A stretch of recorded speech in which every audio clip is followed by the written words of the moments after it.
Salam, salam sehat buat kita semua.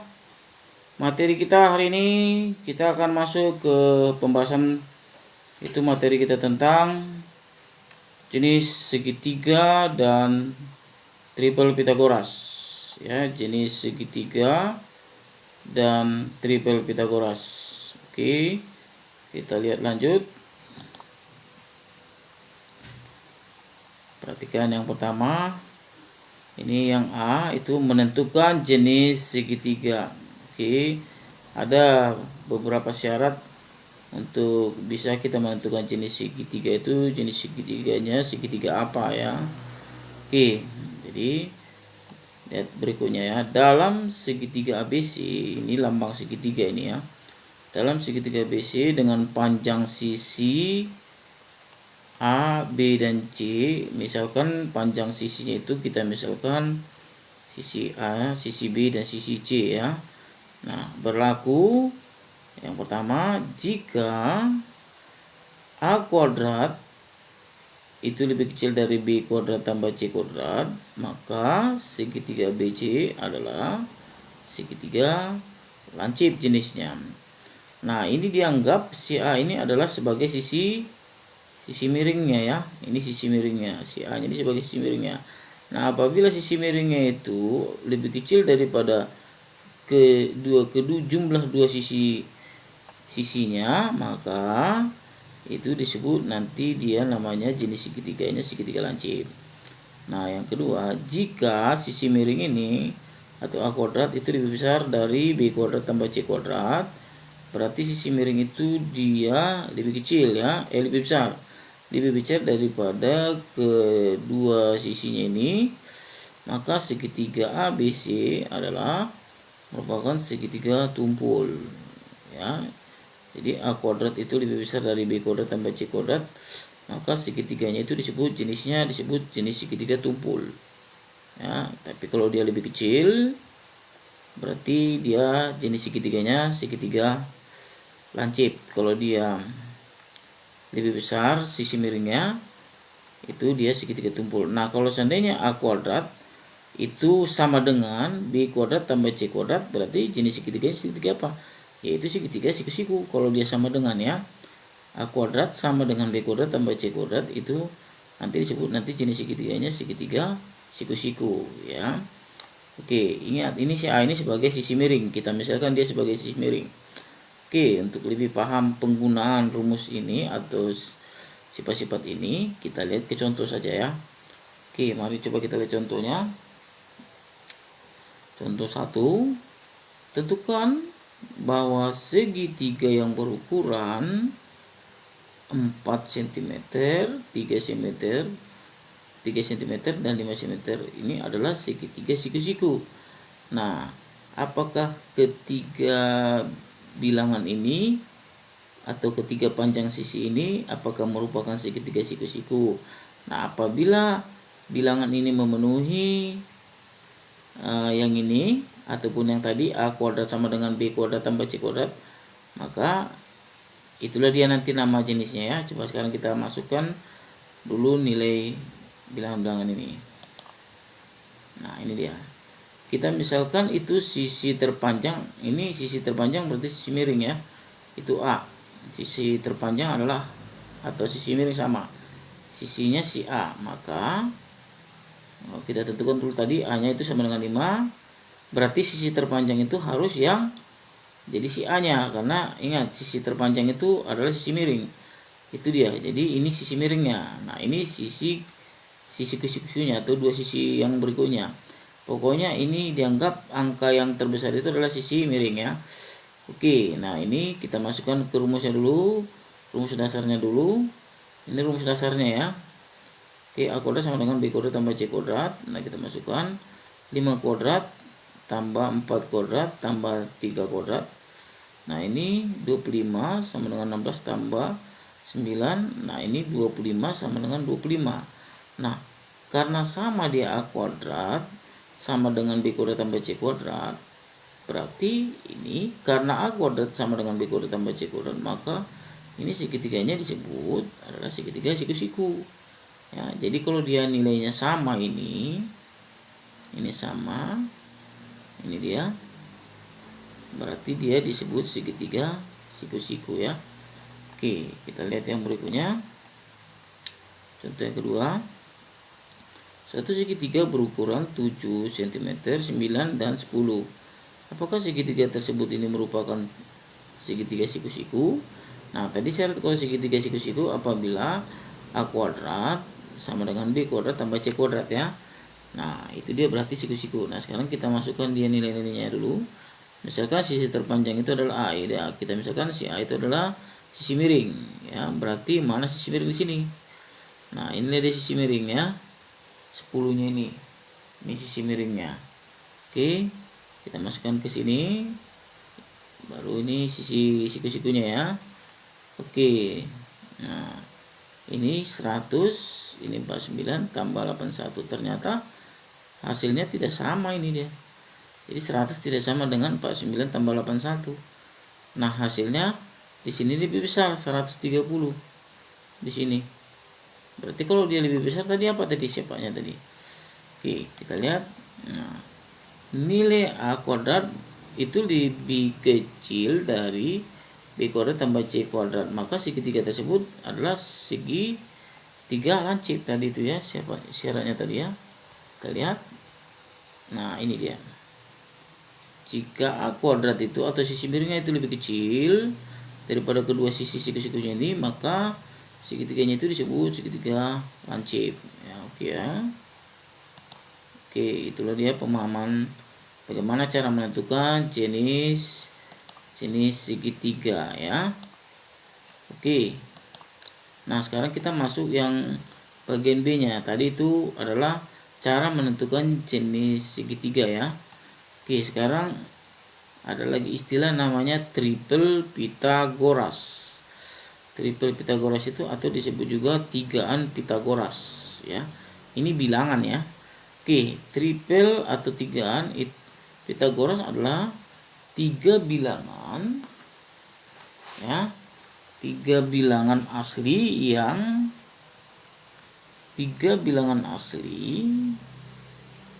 yang tepat untuk menyatakan panjang sisi-sisi suatu segitiga siku-siku ya. Oke, coba untuk lebih paham kita lihat contoh saja. Apakah triple bilangan berikut ini merupakan triple Pythagoras? Nah, artinya bilangan manakah di antara si A dengan si B ini yang merupakan triple Pythagoras ya. Oke, kita lihat cara menentukannya. Ini dia. Oke. Kita pakai konsep segitiga siku-sikunya ya, yang pakai A kuadrat sama dengan B kuadrat tambah C kuadrat ya. Karena pengertian di sini tadi triple Pythagoras adalah tiga bilangan asli yang tepat untuk menyatakan panjang sisi suatu segitiga siku-siku. Jadi dia kalau dia triple berarti dia harus segitiganya siku-siku. Berarti pakai konsep yang rumus A kuadrat sama dengan B kuadrat tambah C kuadrat itu ya. Nah, kita anggap si A itu adalah tadi sisi miring. Kita misalkan saja. Nah, sisi miring itu harus lebih panjang daripada sisi kedua siku-sikunya. Nah, kita lihat di sini mana sisi miring ini. Ya, yang A itu sisi miringnya adalah yang ini, 10. Nah, yang B 13. Jadi langkah pertama kamu harus tentukan sisi miring dulu. Kamu harus temukan dulu di mana sisi miringnya. Oke. Jadi 10 lah sisi miring. Ingat sisi miring itu adalah sisi terpanjang atau berarti bilangannya bilangan yang terbesar. Oke ya. Nah, tadi 10 yang terbesar berarti taruh di luar. Ini adalah sisi miring.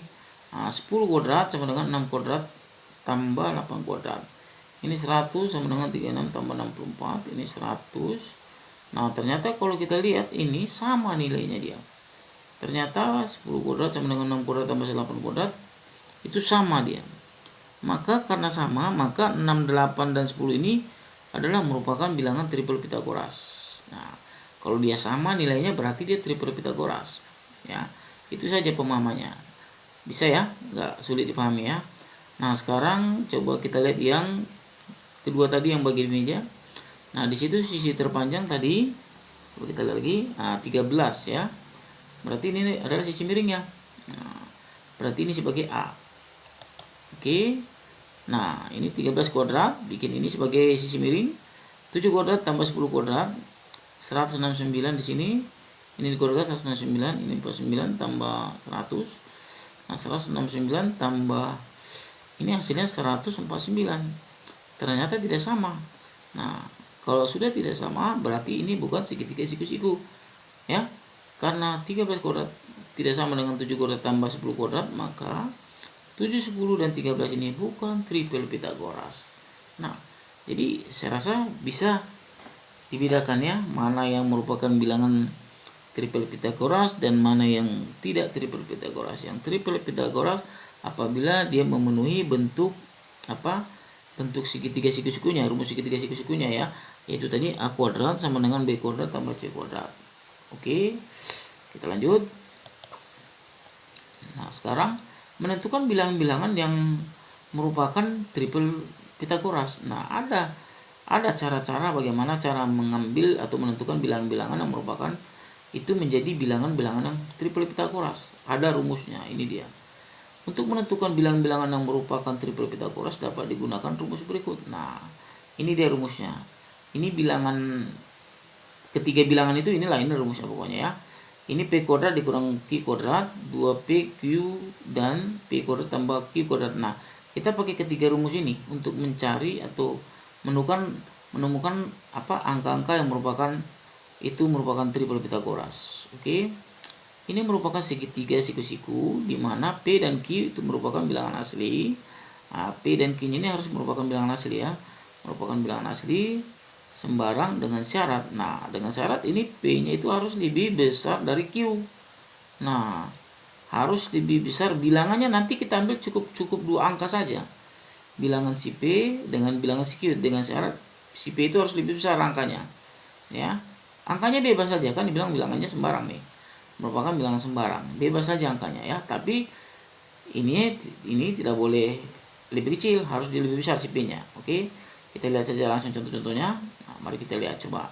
Contoh yang pertama, jika P-nya 3 dan Q-nya 2. Nah, ini syaratnya sudah dipenuhi ya. P-nya itu sudah lebih besar dari Q.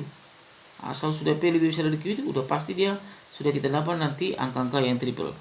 Oke, kita masukkan ke rumus tadi P kuadrat tambah Q kuadrat tadi ya, ada ya. Oke, kita pakai yang ini dulu untuk mencarinya. Ini nanti hasilnya 9 tambah 4, 13. Yang pertama itu 13. Nah, baru yang dikurang. Hasilnya nanti 3 kuadrat ini, hasilnya ini 5.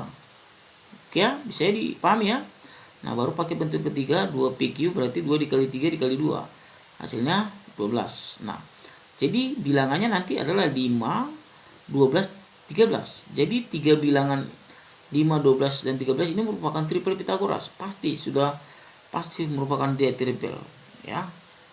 Nah, untuk lebih yakin coba kita lihat buktinya. Bukti 3 bilangan tersebut. Nah, bilangan 5, 12, 13. Ingat, si 13 ini merupakan sisi miring atau sisi terpanjang. Jadi taruh di luar dia. Oke, ini dia ya. 12 tambah 5. Nah, ini 169, 144 tambah 25. 169 sama dengan 169. Nah, sama dia. Berarti ini adalah merupakan triple Pitagoras. Nah, oke ya, jadi sudah terbukti rumusnya ya. Jadi rumusnya itu benar. Jika ya, contoh kedua untuk dipaham, satu lagi lihat. Jika P sama dengan 4 dan Q sama dengan 1, dengan P itu syaratnya harus lebih besar dari Q. Nah, ini kita lihat sudah P-nya 4, Q-nya 1. Udah pasti bisa. Oke. Tapi kalau dia si P-nya 1 di sini 4, gitu nggak bisa. Pasti nanti dia tidak merupakan triple Pitagoras nanti bilangannya. Maka, ini masukkan ke rumus tadi yang pertama. P kuadrat, ini 4 kuadrat tambah 1, ini 16 tambah 1, berarti ini 17. Ini yang dikurangnya 4 kuadrat dikurang 1 kuadrat 16, ini 15. Nah, ini yang dikali 2 PQ, 2 kali 4 kali 1, 8. Jadi bilangannya 8, 15 dan 17. Kita lihat buktinya ya. Nah, coba kita buktikan bilangannya. Ini dia 8, 15, 17. Maka ingat sisi miring adalah 17, angka terbesar. Oke, ini dikuadratkan. Ini 289, ini 64. Ini 225. Nah, ini ternyata sama. Oke, jadi ketiga bilangan tersebut merupakan triple Pitagoras. Jadi begitu saja cara menentukan yang merupakan bilangan-bilangan triple Pitagoras. Mudah ya? Oke, sampai di sini bisa dipahami ya, bisa dimengerti. Oke, semoga apa yang disampaikan bisa semuanya anak-anak bisa memahaminya dan bisa dimengerti. Oke, terima kasih atas perhatiannya. Salam sehat buat kita semuanya. Sekian.